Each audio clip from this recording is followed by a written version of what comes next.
Welcome to Get on the Ark. My name is Darren Conrad, your host. For those of you that don't know who we are, this show is about how God is doing extraordinary and miraculous things in ordinary people's lives. There's a storm coming, a spiritual storm with dark days ahead for all of humanity. And just as God warned Noah to build an ark to save his family from the coming flood, all across the globe, God is calling his people out of darkness and out of complacency and into a relationship with Jesus to save us from the storm that is coming to our generation. So welcome to Get on the Ark.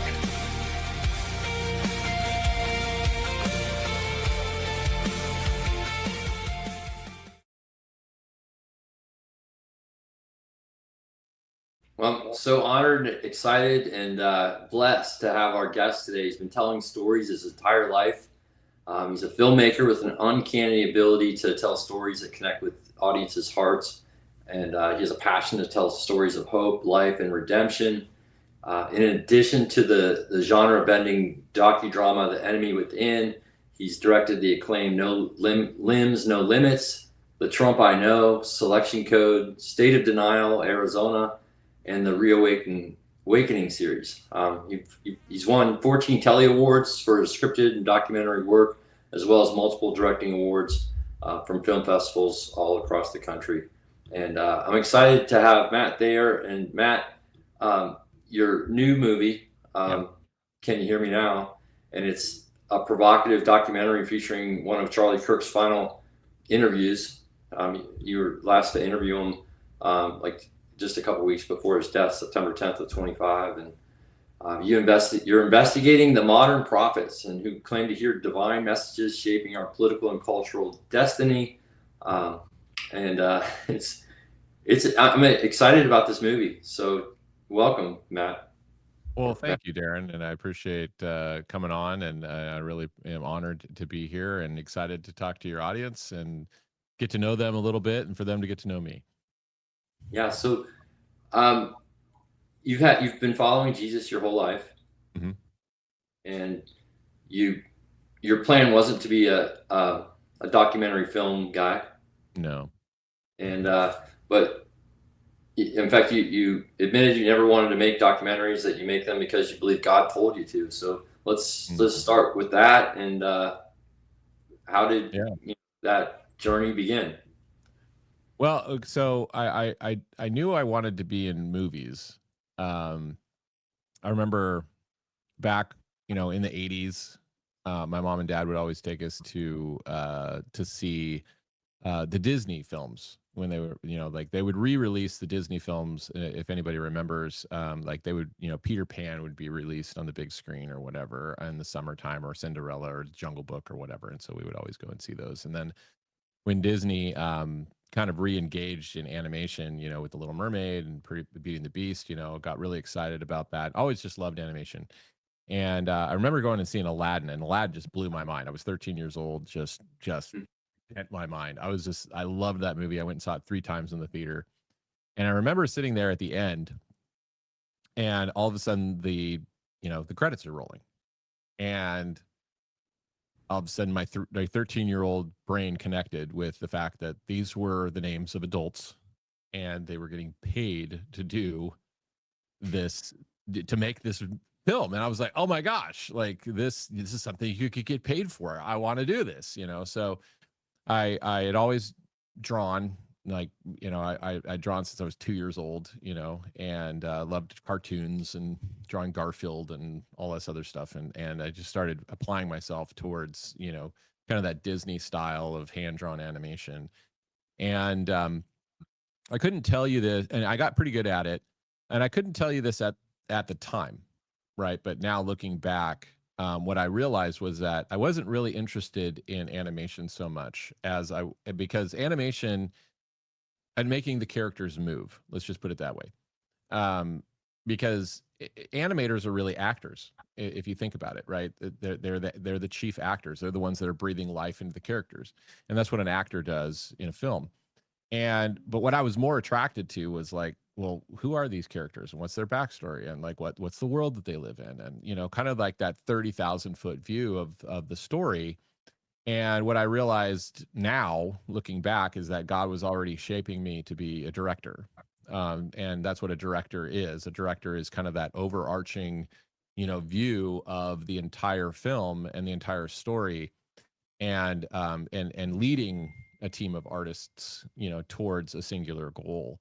And so what happened was is that I really did try to get into animation, and things just didn't kind of pan out. I got married to my first wife very young, and we had kids, and you just got to like wait tables and learn how to sell mortgages and just bring money in. Right. And something inside of me was dying. And I never had a falling away from God, but I definitely made some poor choices during that time, got divorced and things like that. And it was really at a low point in my life. And I remember just, basically figuratively laying there on the ground. I would tell people that there was like rock bottom, then there's 50 feet of crap, and then there was me. Hmm. And I'm laying there and I'm looking up at God, and I'm going like, well, God, what am I supposed to do now? Like everything that I had thought was going to happen was just not materializing in the way that I had, ordered my life. And I just heard this voice say, well, that thing that I put in your heart that you've always wanted to do and you've never done, you could probably do that. And and so he's a little bit cheeky with me sometimes. And so I was like, oh, touche. All right. Well, so my, all of a sudden I remember I was at church, and I was sitting there. I could tell you exactly where I was in the sanctuary. And God started showing me these scenes inside of my head. Just like basically like there was a movie screen in the inside of my forehead. He's showing me these edited scenes. It's all colored and acting and lines and everything else. And I'm like, whoa. And my second wife, who I was dating at the time, I was telling her, what I was seeing, and she's like, "That's actually really good." And I'm like, "Well, I think it is, but I don't know how to get it out of my head." I mean, that's the problem, right? Is that there's you can have all of these amazing ideas, but if you don't know how to translate it out into paper and in a place where other people can see it, because film is a team sport, we need a lot of people to actually help us, realize the vision. I didn't know how to do that. And so, but I was homeschooled. And so self-learning was always something that, I was accustomed to. So I just went and got a book at Barnes and Noble on screenwriting. I started reading that and started editing and learning how to edit on iMovie and then Premiere, and did motion graphics for this person because I knew some graphic design stuff. And I started editing my kids' films for their school, or making short films with them in the park. And then all of a sudden started winning some film festivals, and people started going like, hey, you're actually pretty good at this, and can you do commercials? And so I started doing commercials and corporate work and all that sort of stuff. Had a little production company, and then we uh we we ended up kind of in the documentary space because a fire. We were living in Redding, California at the time, and a fire almost took out Redding back in 2017. It's kind of forgotten about now because there's been so many more catastrophic fires over there since, but it was one of the worst at the time. And it was so bad, like literally an F3 fire tornado was created out of this. I mean, it was just insane. Wow. And so we created a documentary about that, won some awards, and it was just a shorter one, and I just produced it. I didn't direct that one, but a friend of mine directed it, but produced it. And all of a sudden, my friend, who is a producer, he had produced Unplanned, and I Can Only Imagine, and Woodlawn, and a bunch of different films that people have heard of. And they said, hey, they called me up. I'm sitting on my porch, and I pick up the phone, and these two producers are talking to me, and they're like, hey, we have access through Laura Trump to the Trump family and some of the Trump organization. And, this was in 2020. And at that time, I've been politically savvy and active. I mean, I've been watching presidential election cycles since I was 6, like ever since Reagan beat Mondale back in the 1984. But like I got really politically active back in, kind of the, Ron Paul, Mhm. Tea Party movement, back in '08 and 10, and was a Ron Paul guy, Rand Paul guy. And but I just kind of put a lot of that aside because I didn't like who I was online. I got in arguments and I just wasn't my best self, and so I just kind of disassociated from a lot of that. And then you're working in the corporate commercial space. It's like it was just not a place where you aired out your political laundry. And so and I was also living through from 2016 to 2020, as somebody who had my eyes on Hollywood, like wanting to make big movies and, TV shows and things like that. I'm like, well, it's probably not a good idea to say that I'm, a Trump supporter, right? So it's just like, just got to keep that, just live your life and just keep that to yourself.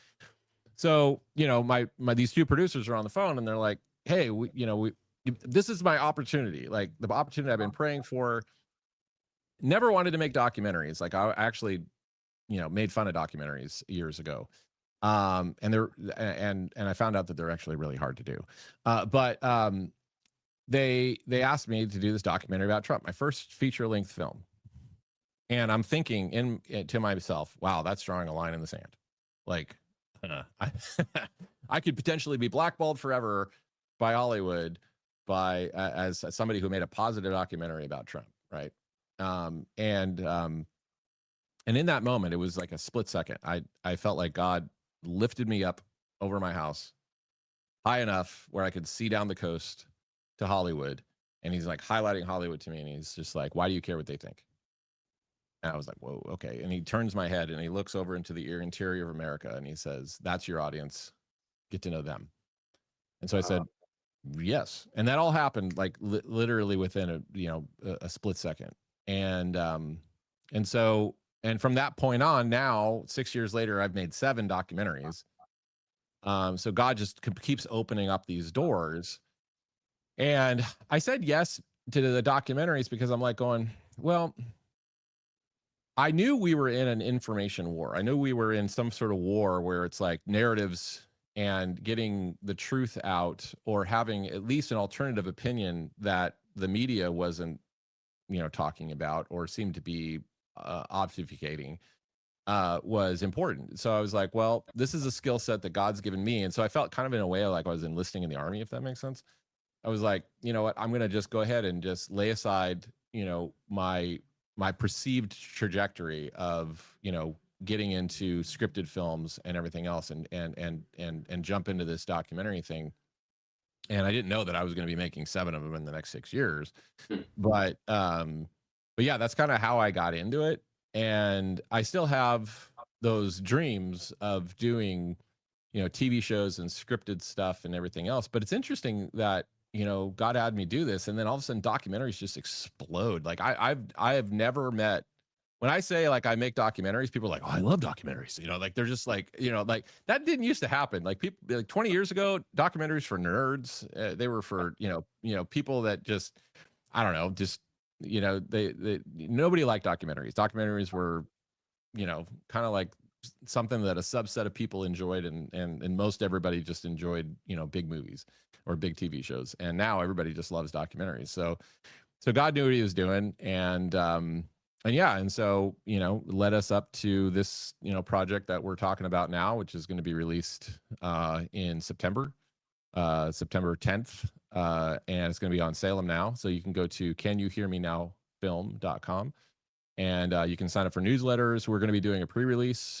So you can actually purchase a pre-release of the film for those that pre-release access to the film digitally, they will be also handed and sent a DVD. I don't know. There's a big rumble going on right now. There's a big old truck passing my house. Sorry about that. But anyway, yeah, so you can go to canyouhearmenowfilm.com, sign up for the news letters, put your email in, and you'll stay up to date on everything that's going on and know when you can watch the film. Okay. Well, when I'm new to Team Jesus, so I surrendered to Jesus in 2020. Yeah. I had no religious background, so the initial thing that God showed me was the prophetic. He showed me Robin Bullock, Amanda Grace, Hank Kuhneman, Nathan French, all big parts of my journey. And so you believe God speaks, but you're kind of skeptical about the prophets and especially with their being political. Mm-hmm. And so you kind of went into this journey in this film with a little bit of skepticism. Hmm. After going through it, um, did it settle any doubts, or did it strengthen your skepticism? Uh, no, it definitely opened my eyes to the idea that we don't really understand the purpose of the prophetic. And so just a little bit of my backstory, because I was involved, I would watch, political cycles like I mentioned, Yeah. and I just noticed a pattern. I have pattern recognition, and so I would notice these kinds of things, and I would notice that every 4 years, um, being a part of, I was always around people that believed God spoke, right? Prophets, or words of knowledge, or grew up in that. So it was never a question of whether or not that happens. But the frustrating thing that I began to experience was that um, that the prophets would always come out, and they would say something around these political election cycles, usually around the presidential election cycles, and whoever had the R after their name was God's man. Didn't matter, you know what I mean? Like, it was just like, I'm like going, well, but yeah, but you're not like, John Kane. I didn't like John Kane, John McCain. Sorry, I didn't like Mitt Romney at all. And I'm going like, these people feel like charlatans, and yet they're getting this stamp of approval simply because they have an R after their name. It just kind of like, I got really irritated at the prophetic voices. And so when Trump was running, I thought Trump was a joke. I didn't think I didn't vote for Trump. I voted third party. I didn't vote for Hillary. I thought, no, Hillary is a monster, and I was scared to death of her.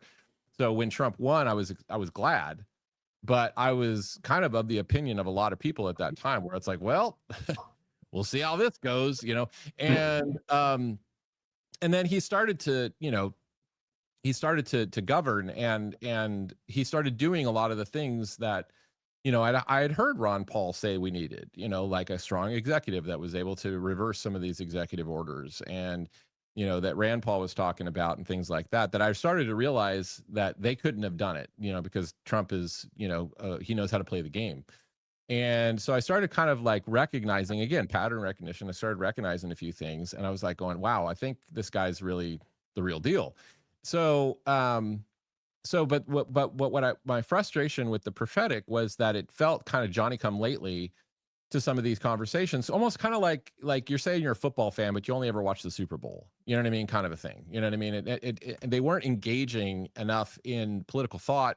And I had read a bunch of libertarian books. I'd read a bunch of like free market economics, and like I could sit there and talk to you about the Federal Reserve, and why it's fraudulent, and income tax is questionable, and property tax is questionable, and all this other stuff, right? I could have all those conversations ever since I was like 7 years old.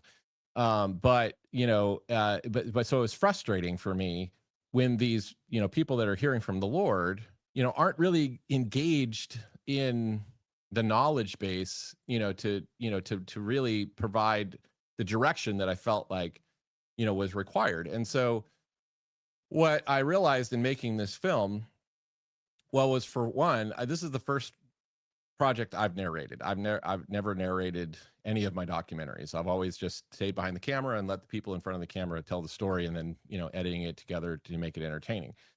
And I like that. But this one, all of a sudden, my wife, who's the producer, she's like, I think you need to narrate this. And I'm like, I don't want to narrate this. I don't want to be the guy that gets invited on podcasts and talking about the prophetic. Like, I just didn't, that's not my bag. I'm a filmmaker. I just want to make movies. But I felt like God was saying, no, you need to actually ask the questions, because these are the questions that I need to ask. Some of these, even these prophets that I'm interviewing, I'm asking some of these questions that is kind of drilling at some of these information. And I love them. I believe that they hear from God. I'm not discounting their gift at all, but it feels like in certain regards, they were really good NASCAR drivers that didn't understand how the car was made. You know what I mean? And so I'm like going, well, what's the origins of prophets? Like, why, like, what is because I love that. I'm a story guy. And so like, I want to know, like when I read the Bible, I like try to put myself, in the crowd. You know what I mean? Like, what would they have been experiencing culturally? Like, what have they been experiencing, language wise? What would they have been experiencing from a socioeconomic, like what was going on in the world at the time, so that I can understand a little bit better what the principles that were being discharged, actually how they can apply to me, and how they can apply to us. And I feel like we've lost a lot of that. I think just culturally as Christians, we just read the Bible kind of devotionally, which is great, and I feel like God speaks to us that way. But there's this such deeper richness there, and so when I'm like looking into this prophetic stuff, I'm going, wow, like prophets actually, their primary purpose is ethical. It's directional. They show up when they're going like, hey, we're going the wrong way, guys. This is God's way. God's way is over here. And God had outlined all of his ways to Moses. You know what I mean? That's what it says in the Psalms. Psalms 103. It's like, you showed your ways to Moses. You revealed yourself to Moses. And so the prophets are really just hearkening back to that, right? They're just saying like, hey, we're off the path, guys. Like we're AWOL over here, and we need to get back over here, or all of this bad stuff's going to happen, right? So it wasn't that they were necessarily clairvoyant in their declarations of what was going to happen, because God had already outlaid all of that in Deuteronomy. He said, if you don't do this, if you don't, align your society and how you go about life according to my ways, like it's going to be bad. Like, and these things will happen. There'll be wild beasts. There'll be, pestilence and famine and all this stuff. So the prophets were just echoing that, right? But then God did give them clairvoyant, kind of revelations, right? So like, Isaiah, right, has a revelation about Cyrus, right? And Jeremiah said, hey, we're going to be in Babylon for 70 years, and all of that. So they had dreams and they had these visions that where God would outline, some of what's going on. But what's happened is that we in kind of popular Christianity right now, what we've done, we've become fixated on the secondary and we've forgotten the primary. The primary is ethical and directional, and we've gotten focused on the gift. We've gotten focused on the fact that they can see things, and I feel like that has caused a lot of kind of theological debate that's really unnecessary. If you actually get down to the fundamental principle of what a prophet is. So the project, to answer your question in a long and drawn out roundabout way, is that the project really actually helped me realize that we need to have a deeper conversation about the prophetic. We need to we need to realize that God does speak to people, right? It does happen. It's that, and that's not just theologically based anymore. We have quantum science. We have all of this stuff that like demonstrates that this happens. And so if that's happening, well, why is he doing that? Why is he giving us these words? Why? Well, he's a good dad, right? He's a good dad. He's a good father. And just in the same way that my dad would tell me like, hey, this is going to happen in your life, be ready for it, right? There might be some people that, whatever, blah, blah, blah, right? And all of a sudden when that happens to me, I go, oh, my dad told me, that's going to happen. Right. So a good father is going to prepare his kids, for life. And so that's all God is trying to do through the prophetic. And if we make it something else, it just gets weird. Well, you you have a lot of different prophetic voices in your film. Mm-hmm. Was there a similarity? Was there some are like, wow, this are way over here, and some are over here? Was there any consistency? Yeah, there was consistency because we set out.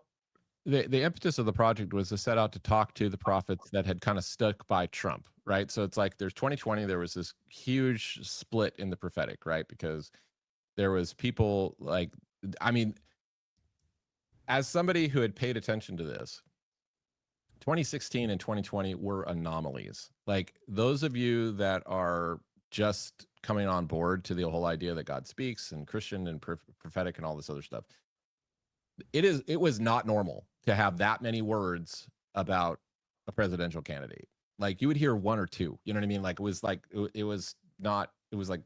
whatever. Like I said, it would usually the guy that has the R after his name, and he would be God's man, and you're supposed to vote for him.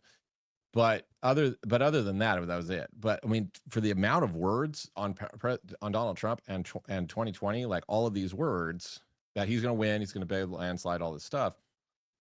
You know, that was weird. That was just abnormal. And so I was interested in talking to the people who had said, because when Biden was crowned victorious, there was a whole bunch of prophets that came out saying like, "Oh, I'm sorry, I misheard correctly," or whatever. And and that's part of the prophetic training. Like, you want to be humble enough to take it. If something you said was wrong, like, take ownership of it. And so I don't fault them for that. But it was interesting because there was this subset of prophets who were like, "No, we didn't get it wrong. The election was stolen. He actually did win." And so that was curious to me, because I'm like going, okay, so if that's true, then these people, and it's not about who got it right and who got it wrong, because actually the people, based on what we know now and what's being revealed, the people that actually apologized did actually hear from God. They actually got it right. But the enemy came in and, as he does, messes with reality and tries to get you and sell you on a narrative that is against what God wants or God's will, right? And so there was a whole bunch of prophets that unfortunately abandoned, to me, I think the thing that they need to kind of consider at this point is that they abandoned their post when we needed them most.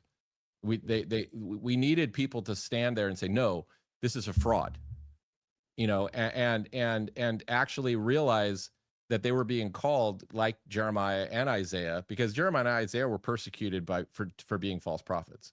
They were persecuted. I mean, Isaiah might have been sawn in two for being a false prophet, and because they keep saying things and it's not happening, right? But then it did happen, right? So we can't always judge the accuracy of what's happening in the moment, because there are principalities and powers. We don't battle against flesh and blood.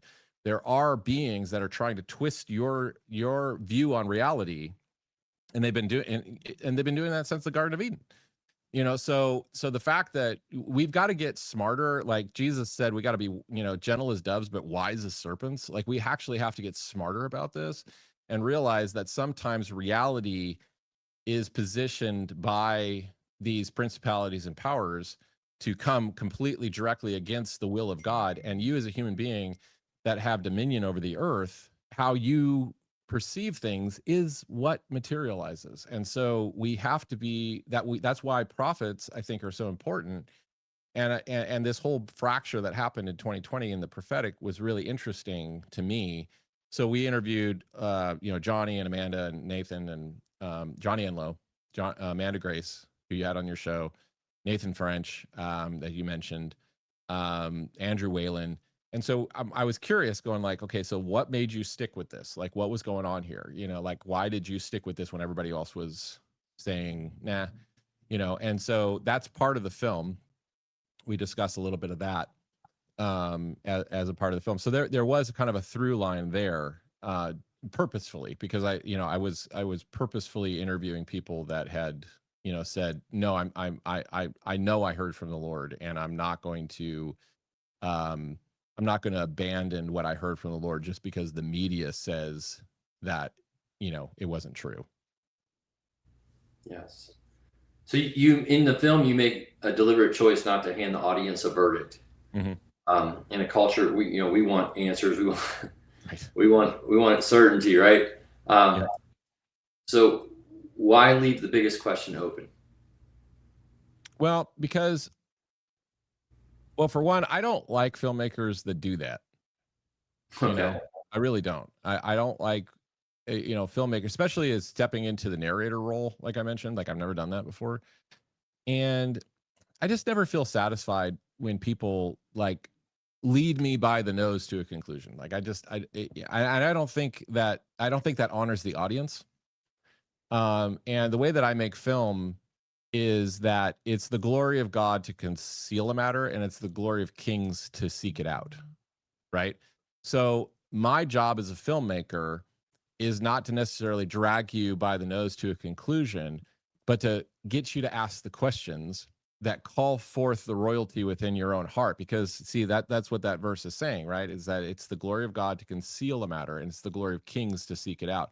So when you actually draw people into a conversation and get them to ask the right questions, you are actually pulling on their royalty, and you're honoring that royalty that's within their own hearts. And so the audience is then led deeper into the conversation themselves. Because really what I'm actually interested in is like what's right here.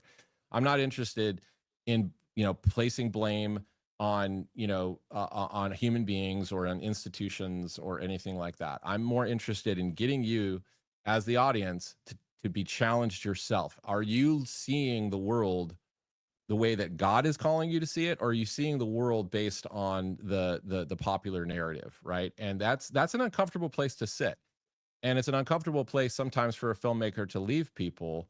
But at the end of the day, I want to honor I want to honor the other person on this on the side of this transaction's journey, right? Because a film is a transaction. I'm partnering with the Lord as best I can. I'm partnering with the Holy Spirit, walking through this stuff. I mean, even when I'm making movies about election fraud, I'm partnering with the Holy Spirit, like trying to like go like, well, hey, what's going on here? All of a sudden, like when I partner with the Lord and I'm saying like, hey, come look deeper into this.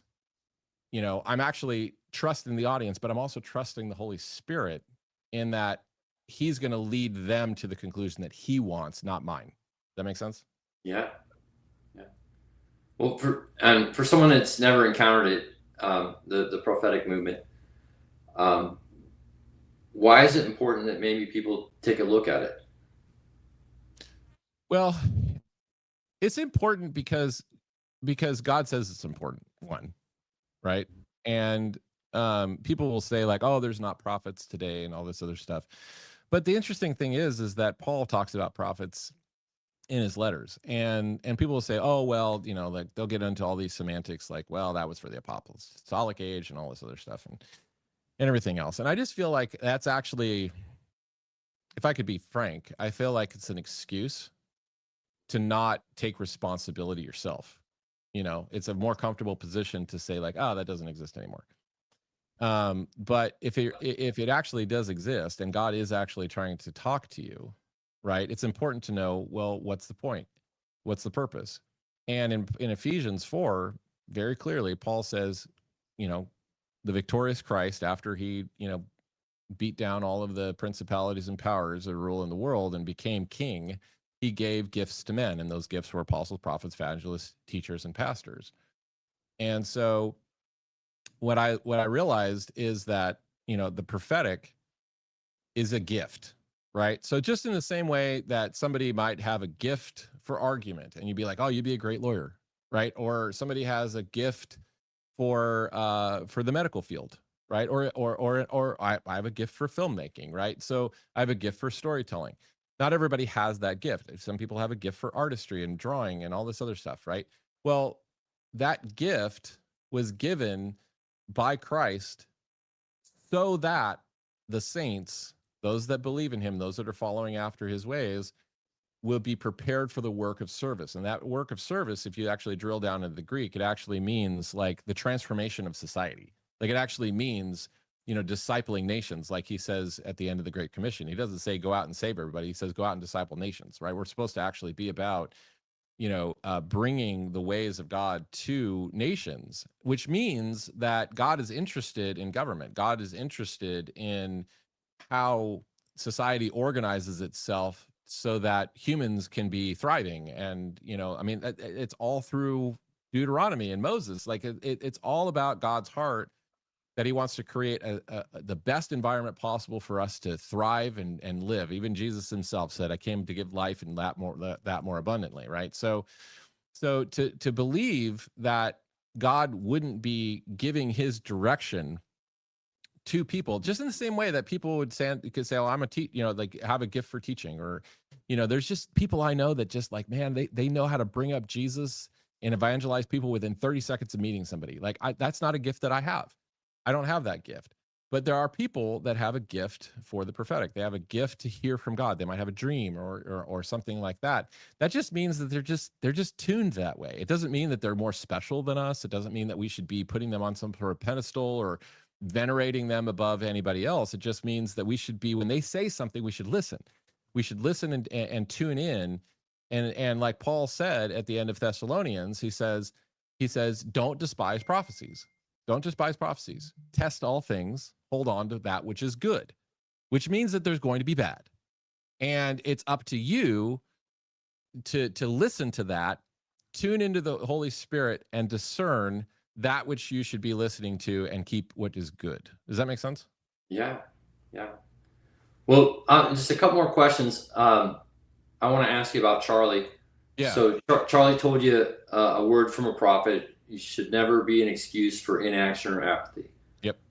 But he'd also seen the gift transform lives. Yeah. So what was it like to hear a political figure talk about something that was so contested? Well, it was brilliant. I mean, it was first off, my experience with TPUSA was nothing but positive. Like, it was amazing. Like, the team was amazing. All very committed Christians, and just being about a good work in the world. You know what I mean? Like, and Charlie was exemplary. It was just an extraordinary human being. I'm honored to have met him and actually talk to him. I only got to talk to him for about 45 minutes, an hour, but I mean, extraordinary guy, like, just sharp, just right on it. And when he started saying that about it's not an excuse for inaction or apathy, what he said there was that he knew there was people in 2020 that didn't work as hard in the election because they were told by a prophet that it would be won. Mm. And that's sad, because what that means is that there's been a lot of Christians that have been duped into this mentality of fatalism around the sovereignty of God, right? It's like, well, God says it's going to happen, so therefore it's going to happen. I don't have to do anything about it, right? Again, going back to that personal responsibility, it's easier to believe in something, and that's what I challenge people all the time. It's easier to believe in something that requires no responsibility from you. And that's not what you read in the Bible at all when it comes to the prophetic. The prophetic is always supposed to be partnered with. It's always supposed to be something that requires action on the part of the hearer. That's why Jesus said, those who have ears, let them hear, right? Let them hear, understand, and take action. And repenting is not just turning from sin and, I was an alcoholic, or, I was addicted to porn or whatever, and like turning from that. But it's actually that word means changing your mind. Like, actually, like, that's why Paul said in Romans, he says, be transformed by the renewing of your mind. Like, actually take responsibility for what's the gray matter that's in between your ears, and realize what God wants you to do and be about doing it. Right, because that's faith. That's what James says in James. He's like, faith is action. And that was sad for me to hear that, because I was like, yeah, wow, that means that people believe that God is just a puppet master up there that's just basically dictating everything that it's going to happen. And and what was fascinating to me, it kind of reminded me of when I learned how Muslims think about Allah. Is that Muslims think about Allah that everything that happens is Allah's will, right? So if you win the lottery, right, well, that's Allah's will. Well, if your 4-year-old was raped, that's Allah's will. And that's abhorrent. That we on its face, if I explain, I share that with most people, they're like, oh God, that's disgusting, right? But fundamentally, that's how most Christians act about God. Well, you got cancer. Oh, well, it's God's will. Oh, well, you lost your house. Oh, well, that's God's will. And the Bible doesn't talk about that. The Bible says there's an enemy out here that is trying to subvert God's will. God's will for you, it says in the Bible, it says that God's will, it is not God's will that any should perish, but yet people are perishing. So if it's Papa's will is for humanity to be blessed, Papa's will is that you would be blessed to the 1,000th generation. Like that's what he said. You know, when the hark the herald angels sing, and you know the messengers come to the shepherds, they, what do they say? They say peace on earth, goodwill toward men. Like God's heart is for humanity. God's heart is for you to be blessed and for you to have a peaceful life and everything else. And the Bible explains why that doesn't happen sometimes, and it's because we battle not against flesh and blood, but we battle against principalities and powers of the air. Right. Right. And so when we see those things that are happening, the wickedness in the world, we shouldn't be equating it to the fact that God somehow willed it. Now, you know, it's like, does God allow certain things? Yes. Okay. We could get into those kinds of conversations, but he is not a father that is going to project horrible things on his children, because I mean, that's what Jesus even corrected, you know, people at his day and age. He's like, you know, if your child comes to you and asks for a piece of bread, are you going to give him a stone? You know, if they come and ask for a fish, are you going to give them a snake? No. Well, how much better is God?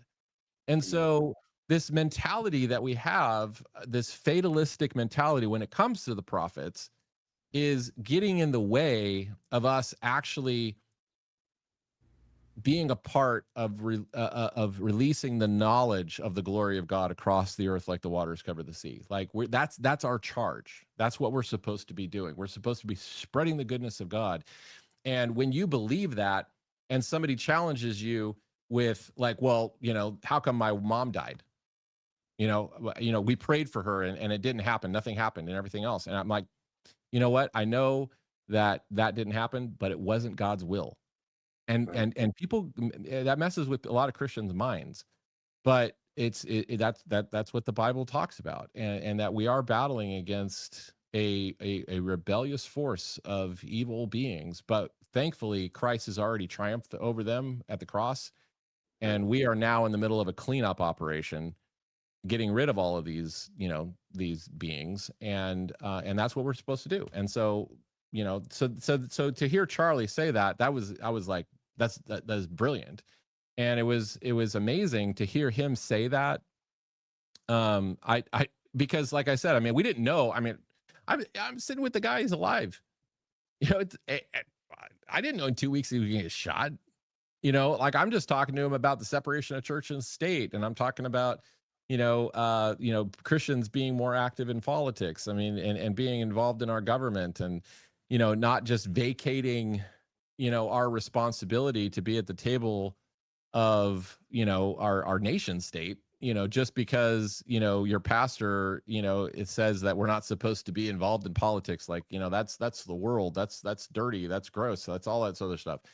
Like, all of that needed to be talked about, and so I was talking to him about that. And then just so happened that because I was interviewing these prophets, about the 2020 election and their stance on that stuff, I asked him about the prophetic. And when he said that, I was like, dang, this guy understands it better than most Christians do. Wow. And you interviewed him to the minute, 2 weeks Yeah. before he was assassinated. Right. And at that, I mean, what a tragedy. But when you had that interview and you realized what you were holding on to, how did that impact making this film? Well, it definitely shifted some things. I mean, it was interesting because we you look back on, I had a pitch deck where we outlined, kind of what we were going to try to make, right? And documentaries are that way. You kind of go, all right, we're kind of going to head in this direction, and you kind of see where it goes. And so a lot of the documentaries, the essentially the script writing of documentaries happens in the edit, right? Because it's like you're going like, okay, well, this person said this and this person said this, and I asked them this question, but then they gave me this answer, so now I have to kind of like figure out how this all makes sense. Um, and so, yeah, I mean, we were actually in the middle of moving. I was loading up my U-Haul, and all of a sudden my phone's blowing up, and Epic Times is like, Charlie Kirk has been shot. And I'm going to my wife, and I'm like, Jesus, been shot. And she's like, I know. And she's like, oh my God. And she's like breaking down and crying, and I'm like, I'm trying to move a refrigerator, you know what I mean? Like, I'm like, I at that point I couldn't really process what was going on. But afterwards you're just going like, holy moly. Like, I'm like, what? Yeah, and it was crazy too, because we were actually, when we reached out to TPUSA originally, we um we were asking for a September date to go and interview him because it worked better for our schedule, and they were like, nah, his September is booked, like, it'd have to be in October. And then we're like, oh, that's too late. And it's like, well, there's this one opportunity. If you can fly to Phoenix, we can get you in front of him on August 27th. And we were like, done, we'll get it, we'll work it out. So we flew our team in there on August 27th. And again, so those kinds of things that happen, those kinds of coincidences, it's like you live long enough, you realize there's not really coincidences, and God is actually kind of talking to you through that. So I started going like, all right, Lord, this is a film about how you speak.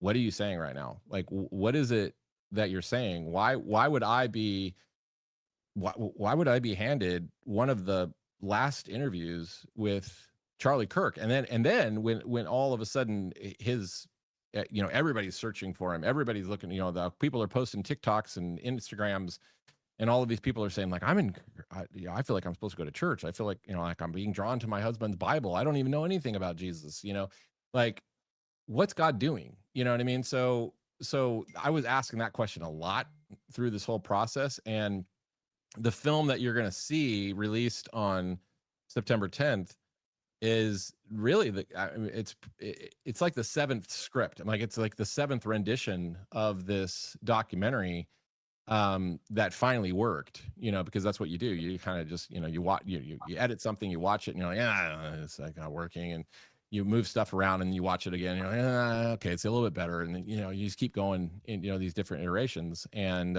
so it was a lot of work, it was a lot of prayer, but the gravity of that was not lost on me. Like, I was like, I went into this praying every single day. I'm like going, Lord, like, help us get this right. Like, walking with a lot of trepidation and kind of fear, going like, this is important. I just, and I really don't know, because I'm sitting here a month before release talking to you, and we've had great test screenings. Like, we've test screened this more than anybody else, and it's impacted people. I mean, it's crazy. Like, I've shown people cuts of this film without the graphics, without, like, it just says graphics here, you know what I mean, on a black screen, and they're watching this whole thing, and the music is temporary, like the voiceover is not all correct yet, and they're like getting to the end of it and they're crying. Like, I mean, there's people that, like, Christians that are watching this going like, I don't believe in the prophetic, but like the way that you're framing this, like, I think I kind of believe in the prophetic. You know what I mean? Like, they're just like, I'm like going, I don't, I just feel like a vessel that something's flown through, it flowed through. And so I'm really humbled by the whole experience, because it was just it was a journey that I was just trusting the Holy Spirit to get me through, honestly. Wow. So the film ends with something you didn't script, and ordinary people are walking into a church for the first time after Charlie's death. Yeah. And what did you make of that response as you watched it unfold? I really had a heart for them, because I've been a part of church my whole life. Never doubted the existence of God. Um, and I'm sitting there watching these young people, old people, just all of these people just crying, and all of a sudden going like, I feel like I'm having this spiritual experience, and what is this? And all of this, and I'm going like, oh man, I really have a heart for them, because as we've talked about, like, there's been so much cloud and like conversation around whether or not God is speaking today or anything like that, and all this other stuff. And I've met people along my journey over the years that it messes with them when all of a sudden they're having a dream, and they have a dream about Jesus, and all of a sudden they go and tell their pastor, and their pastor's trying to tell them that they're having a demonic dream. You know what I mean? Like, it messes with people. Yeah. And I'm like going, oh, like the whole time that we're making this film over the last year, I'm like thinking about these people that are posting on TikTok, and I'm like, oh, I want them to find this film. I want them to find this film because Charlie Kirk's in it, and for them to go, oh, God was talking to me. You know what I mean? Like, and Yes. God talks to people, and Yes. and it's important. And wow, he was talking to me. You know what I mean? Like, how awesome would it be for those people on TikTok and Instagram to find this film, and all of a sudden realize that Papa God was actually talking to them. You know what I Yes. mean? And so, like, your experience in 2020, like, you were opened up to the prophetic, and God talking and all of that, pretty early on. But what about the people that just walk into a church that doesn't believe that? You know what I mean? And it's not that that church's not going to welcome them, because they're going to come and be a part of the body of Christ, and that's awesome, and give their life to the Lord. But how much more awesome would it be, and how much better are they going to be set up for their experience and their relationship with the Lord if they understand that Papa speaks to them? You know what I mean? Yeah. So that was really my heart. Like I was like, I want to get this film out in front of those people, because I want to encourage them, that there's a big journey out there, and Holy Spirit and Papa is going to be right next to you, and that you can hear his voice, and that he will give you guidance, through this world, and through all of the mess that we're in right now, and he's going to get us to the other side. Amen. I feel God talks to all his children every day. Yep. And we have to have eyes to see and ears to hear. But I see him in everything, and the more I'm open to it, the more I hear him. And and then we talk about that. We talk about that in the film, is that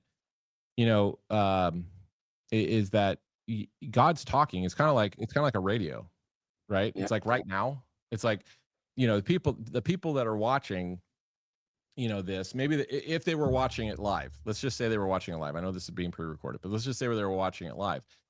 That stream is traveling through some sort of data set, might be Wi-Fi, it might be something like that, but it's here. I mean, there's literally TV shows and radio programs that are in our atmosphere right now that are just flying past our faces. I'm in my studio, you're in yours, right? And all you need is the right receiver. All you need is the right receiver to pick that up. Yeah. That's not that it doesn't exist. It's that you have to tune in properly. Right. And so God, and we understand that through quantum physics now, is that, there's other dimensions. Like we don't understand, like we're like paper dolls that are living in a 2-dimensional plane, and we're like, what's depth? You know what I mean? Like we look over at the other paper doll, we don't see the clothes that are on the paper doll. We see a line. Yeah. We just see a line, and all of a sudden you got Jesus comes down, enters into our little paper doll world as another line, and starts saying like, hey, you got a polka dot dress on, you're more amazing than you know. And we're like, what? Like what? And he's like, I'm from above, and I can see all this stuff. And you're just like, this guy's crazy, or wait, hold on a second. Maybe I've always felt like there's something more to me. I felt like that, and so when we think about dimensions, and we think about like, well, if God is all encompassing, not just the seen universe, but the unseen, then he could be talking and we're not getting it, right? He could be just absolutely blaring out everything loud and clear. But because we have those narratives that are telling us that, oh, God doesn't speak, we're not even turning on the radio. You can't even, if you don't know that radio can pick up a broadcast, you're just going to think it's a doorstop, right? You're just going to hold your door open with it. But if you know that it actually can tune into something, you're going to be like, oh, well, let's see what this does. And all of a sudden it's like, oh, there's music on here. Oh, there's the football game. You know what I mean? Like you're going to hear these things. Well, it's like you have to be open to the idea that it actually happens for it to happen, And so yeah, anyway, that's. Well, I'm super excited about this movie. I can't wait to watch it. It comes out September 10th. Yep, September 10th. And so where can the audience go? Where can they go get it? So the best way to go is to canyohearmenow.film.com. And like I said before, there's going to be pre-release here soon, like in a couple of weeks or something like that. You can actually purchase the film. You'll get a free DVD. But canyohearmenow.film.com, and you can put your email address in. And so if you want to be reminded that this film is coming out, put your email address, and you'll get an email as soon as it's available, and you'll be able to watch it. And it's going to be available on salemnow.com. And that's where Charlie Kirk's original was his radio show is still there, but originally that's where he was broadcasting, was on Salem Media. And so we went to them and they were like, yeah, let's partner together. And it's going to be available on Salem Now for 4 weeks. So those that want to watch it first, you get the opportunity to watch it on Salem Now. And then it's also going to be available on Amazon Prime and Google and all of the other places that you watch stuff in October. Awesome. Well, Matt, thank you so much for getting on the Ark. Thank you for sharing your journey in this movie, and thank everybody for watching. Don't forget to like, subscribe, tap the bell button. We have a show that goes live every day at 5 p.m. Eastern. So check us out. We have plenty of testimonies and stories and amazing things happening. Well, but if I could plug one more thing, people often ask like, "Hey, where can we, follow you on social media?" I'm not on social media. People are like, "Oh, you're a ghost," and I kind of like it that way. I say I'm not on social media.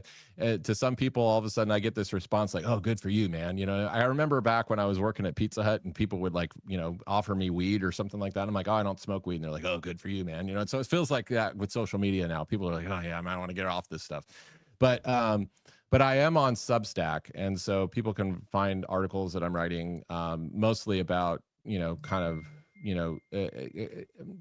additional insights and stuff like that I can put there that I wasn't able to maybe put in the film, or expand on or whatever. So you can go to Substack, and it's at Matt Spero Pictures, SPERO Pictures. So it's at Matt Spero Pictures on Substack. All right. Well, check it out at Matt Spero Pictures. That's it. Yep, that at Matt Spero Pictures, and that's on Substack. So awesome.